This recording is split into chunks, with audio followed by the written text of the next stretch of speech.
Тел язмышы, милләтебез һәм аның киләчәге илкин вакыйгалары. Көн темасы тапшыруын телевизор караучылар инде күрергә өлгергәндер. Хәзер ул HD форматта төшереләчәк. Гади тел белән әйткәндә, бу югары сыйфат дигәнне аңлата. Әлеге студияда без кызыклы шәхесләр белән очрашып, мөһим темалар буенча фикер алышачакбыз.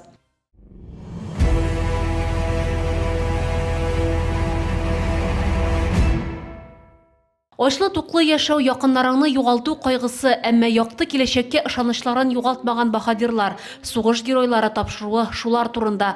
Дәһшәтле елларны алар китап укып кына түгел, үз күзләре белән күреп беләләр. Җиңүнең 75 еллыгы уңайыннан ветераннар үз хатирәләре белән уртаклашачак.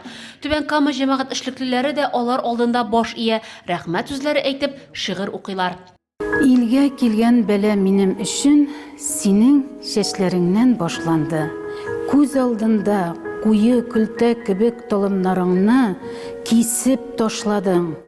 Яңа сезонда телевизор караучылар шулай ук тәмле итеп ашарга, пешерергә, үзенчәлекле кул эшләнмәләре ясарга өйрәнәчәкләр.